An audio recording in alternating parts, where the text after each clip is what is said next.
ተመስገን በስተመጨረሻ የትሁቴ ልጅ የሱም ልጅ እንደሆነ አውቋል ማለት ነው።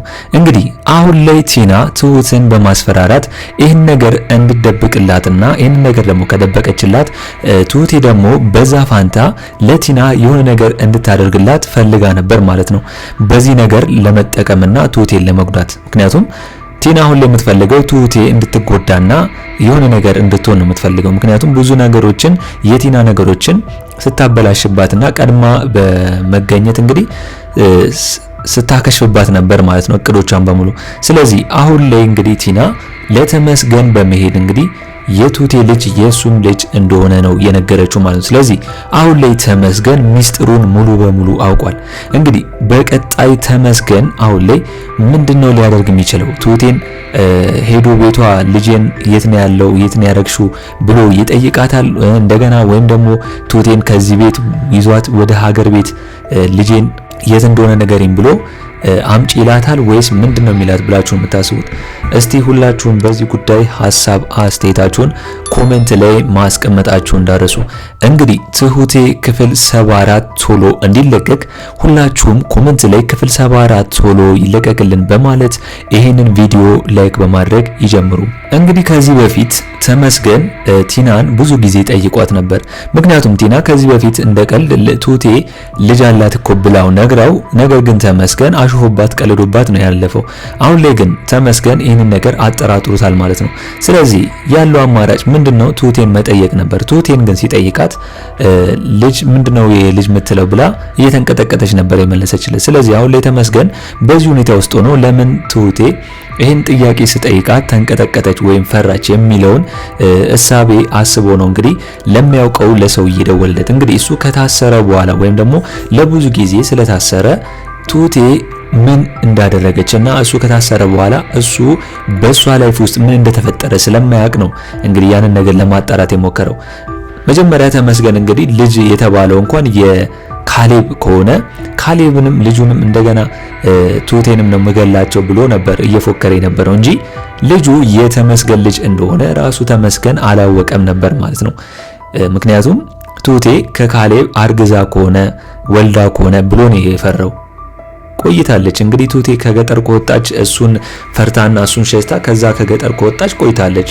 ለዛ ነው እንግዲህ አሁን ላይ እንደዚህ ብሎ ያሰበው ማለት ነው። ትሁቴ ከካሌብ ልጅ ይኖራታል ብሎ ነው እንጂ ያሰበው ከኔ ይሆናል ብሎ እሱ አላሰበም ነበር። ያኔ በደፈራ ሰዓት ወይም ደግሞ አስገድዶ ከሱ ጋር እንድትተኛ ባደረጋ ሰዓት ነው እንግዲህ ይሄ ልጅ የሚባለው ነገር የተፈጠረው። እሷም እንግዲህ ትሁቴ እንደምታውቋት ከባድ ሰው አይደለችም።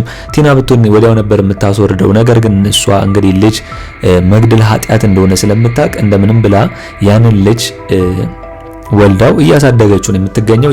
ያ ልጅም ደግሞ ያለው አሁን ላይ እህቷ ጋር ነው ማለት ነው።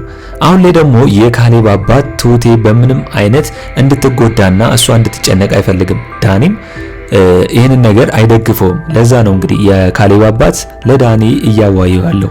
ምክንያቱም ትሁቴ ባለውለታቸው ነች። ብዙ ጊዜ አባትየውንም ከብዙ ሞት ያተረፈችው ከብዙ እንግልት ያተረፈችው ከቲና ተንኮልና ከዳኒም አብሮ በዛ ሰዓት ካለው ሰዓት ተንኮል ትሁቴ ነበረች እንግዲህ ስታተርፈውና ስታድነው የነበረው። ስለዚህ አሁን ደግሞ የካሌብ አባት ስራ ነው ወይም ደግሞ እሱ ነው እንግዲህ ተራውን ጠብቆ ትሁቴን መጠበቅ ያለበት ብዬ ማስበው ማለት ነው።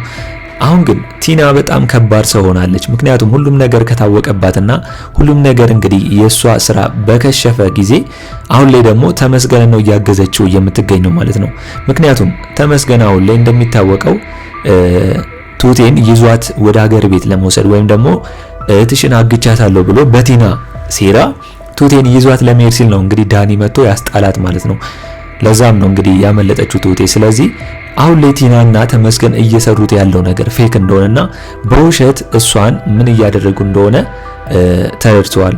ለዛም ነው እንግዲህ ይህንን ነገር ልትናገር የቻለችው ማለት ነው። አሁን ላይ ትሁቴ በቃ መፍራቱንም ትታለች። ተመስገን እንደሰማ ካወቀች በኋላ አሁን ላይ ተረጋግታለች። ምክንያቱም ቲና ምንጊዜም ቢሆን እንደዚህ አይነት ወሬዎችን ወስዳ ለተመስገን እንደምትናገረው ታውቃለች። ምክንያቱም ቲና እንደሚታወቀው ለራሷ ገንዘብ ስትልና ለራሷ ሀብት ንብረት ስትል ትሁቴን በጣም ችግር ውስጥ ከታት እንደነበር ነው የሚታወቀው። ስለዚህ እዛ ችግር ውስጥ ደግሞ አሁን ላይ ቲና ነው ያለችው። ከዛ ችግር ውስጥ ለመውጣት ዳኒንም ጠርታ ከዳኒ ጋር ለመሆን ብትፈልግም ዳኒም አሁን ላይ ከቲና ጋር መሆን እንደማይፈልግ ነው እየነገራት ያለው ማለት ነው። እሷን አቀረባት ማለት የእሷ ጋር ጓደኛ መሆን መፈለግ አይደለም። ዳኒ አሁን ላይ እሷ ቤት አታ ማደሪያ አታ ተንገዳታ ሜዳ ላይ በቀረችበት ሰዓት ነው እሱ ጋር ያስጠጋትና እንድተኛ ቢያንስ እንኳን ያደረጋት ማለት ነው። ስለዚህ ይሄንን እንኳን ቲና ሳታመሰግን በእነሱ ላይ የምታደርገው ግፍና ተንኮል እንግዲህ አንድ ቀን ራሷ ላይ ዋጋ ያስከፍላታል ብዬ ነው የማስበው። ስለዚህ ቲና እንደሚታወቀው ይሄ ተንኮሏና ይሄ ግልፈተኝነቷ ካላቆመችና እንደዚህ ለተመስገን ወሬ የምታቀባብል ከሆነ ቲና በራሷ መረብ ላይ በራሷ ወጥመድ ላይ አንድ ቀን ትወድቃለች ብዬ ነው ማስበው። እስኪ እናንተም በዚህ ጉዳይ ሁላችሁም ሐሳብ አስተያየታችሁን ኮሜንት ላይ አስቀምጡልኝ። እንግዲህ አሁን ላይ ዳኒና ኤደን ያላቸው አማራጭ እንግዲህ የካሌብና የትሁቴን ሰርግ ማፋጠን ነው ማለት ነው። ተመስገን በዚህ ሁኔታ ውስጥ ሆኖ እነሱ ጋር እንዳይመለስ ወይም ደግሞ እንዳይገኝ ከካሌብ ጋር ካጋቧቸውና የ80 ፊርማ ከተፈራረሙ እኮ አሁን ላይ ተመስገን ዘሎ የሚመጣ አይመስለኝም። ከዚህ በኋላ ልጁንም ቢሆን ማየት ይችላል እንጂ መውሰድ ላይችል ይችላል። ነገር ግን አሁን ላይ እሱ ከጠበቃ ጋር ሆኖ የትሁቴን ልጅ ወይም ደግሞ የራሱን ልጅ መውሰድ ይችላል ብዬ ነው ማስበው። አሁን ላይ ተመስገን ልጁ የሱ ከሆነ በኋላ የሚሰማው ስሜት አለ። አንደኛ እስከዛሬ ድረስ ትሁቴን ይወዳታል፣ ያፈቅራታል። ነገር ግን እሷን ለመጉዳት ነው እንጂ እስካሁን ለመጥቀም አይደለም። በግድ ካልወሰድኩሽ ማለት እሷን እየጎዳት ነው ያለው ማለት ነው። ያለ ፈቃዷም ነበር ከዚህ በፊት የደፈራትና በሕፃንነቷ ያንን ነገር የፈጸመባት ማለት ነው። ስለዚህ አሁን ላይ ደግሞ ትሁቴ የሱን ልጅ አልወልድም ብላ ሳይሆን ወልዳ እንግዲህ እያሳደገችለት መሆኑን ከሰማ ለትሁቴ በኔ በኩል ትልቅ ቦታ ይሰጣታል ብዬ ነው ማስበው። አሁን ላይ እንግዲህ ከሱ ጋር አልሄድም ወይም ደግሞ ከሱ ጋር አልሆንም ብትል እንኳን ብታስመስል እንኳን ነገር ግን ተመስገን ድሮም ቢሆን ለትሁቴ አሁን ላይ እዚህ ሀገር ከመጣ በኋላ ወይም ደግሞ ትሁቴን ፈልጎ ከመጣ በኋላ ለትሁቴ ትልቅ ቦታ ነው ያለው። መቼም ቢሆን ቲና ትሁቴን ለመጉዳት ብታስብም በትሁቴ እንዳመጭብኝ ብሏታል ማለት ነው። በሌሎቹ እንደፈለግሽ ነው ያላት። ስለዚህ አሁን ላይ ቲና በነገረችው መሰረት ወይም ደግሞ ትሁቴ ልጅ የወለደችው የሱ እንደሆነ ነግሯለች። እንግዲህ የተመስገን አሁን ላይ ቀጥታ ወይም ደግሞ ተመልሶ መልሱ የሱ ምንድነው የሚሆነው ነው። ትሁቴን እንደፈለገ ሊያረጋት ይችላል። ምክንያቱም ልጅ ወልጅ ያለው ካንቺ ብሎ እሷን ሊያስገድዳት ይችላል። ምክንያቱም እንግዲህ ተመስገን እንዳየነው ደንግጦ ሊወድቅ ነበር ማለት ነው፣ እውነት ከትሁቴ ልጅ አለኝ ብሎ። ምክንያቱም ስለሚወዳት አሁን ላይ ከሷ ውጪ አሁን ላይ ሌላ ሴት አይመኝም። እንደገናም ደግሞ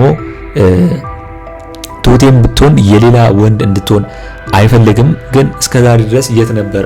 አሁን እሱም የሚለው ከሆነ ተመስገን እስከዛሬ ድረስ ታስሮ እንደነበርና ከእስር ቤት ሲፈታ ነው ትሁቴን አፈላልጓት እዚህ ሀገር የመጣው ማለት ነው። ትሁቴ ደግሞ ያለችው እስከዛሬ ድረስ ተመስገን በገጠርም ቢሆን እያሳደዳት እንደሆነና እሷም ያንን ሽሽት ፈርታ እንደመጣች ነው እኛም የምናውቀው ማለት ነው። ነገር ግን ተመስገን ጋር ያለውስ እውነት ምንድነው ነው?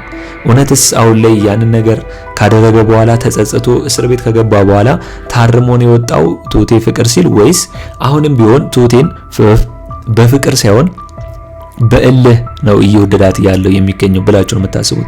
እስኪ እናንተም በዚህ ጉዳይ ሁላችሁም ሐሳብ አስተያየታችሁን ኮሜንት ላይ ማስቀመጣችሁን እንዳረሱ። እንግዲህ ከዚህ በኋላ ዳኒ ከቲና ጋር መስራቱን የሚያቋርጥ ይመስለኛል። እስከዛሬም ድረስ እየተጫወተችበት ነው ያለችው። አሁን ግን ከሷ ጋር የሚሰራ ከሆነ አሁን ላይ ቲና እሱን ምንም ነገር ሚስጥር እንደማትነግረው ይታወቃል። ስለዚህ ከሱ ጋር ጊዜ ለማሳለፍ ብቻ ስለሆነ እንደገና መጠጥ ለመጠጣት ብቻ እሷ ስትከፋና ስትጨነቅ እሱን መጫወቻ ስለምታደርገው አሁን ግን ዳኒ ይህንን ነገር ተረድቶ ከቲና ርቋል ማለት ነው። ስለዚህ አሁን ላይ ቲና ብቻዋን ሆናለች። ወደፊት ደግሞ እንግዲህ በቅርቡ የራሷን ጉድጓድ እየቆፈረች ነው የምትገኘው። ይሄ ክፋትነቷና ይሄ ተንኩለኝነቷ ራሷን በራሷ ሊጠልፋት ይችላል ብዬ ነው ማስበው። እስቲ በዛሬው በትሁት ክፍል ያላችሁን የተሰማችሁን ሐሳብ አስተያየታችሁን ኮሜንት ላይ ማስቀመጣችሁን እንዳረሱ። በኔ በኩል እንግዲህ የዛሬው አስተያየቴ ይህንን ይመስል ነበር። ለቻናሌ አዲስ ከሆናችሁና ሰብስክራይብ እስካሁን ያላደረጋችሁ ካላችሁ የምትመለከቱ ሁላችሁም እስቲ ይህንን ቻናል ሰብስክራይብ በማድረግና የደውል ምልክቱን በመጫን ቤተሰብ እንድትሆኑን በአክብሮት እንጋብዛለን። በቀጣይ ክፍል እስከምንገናኝ ድረስ መልካም ቆይታ ይሁንላችሁ። ቻው ቻው።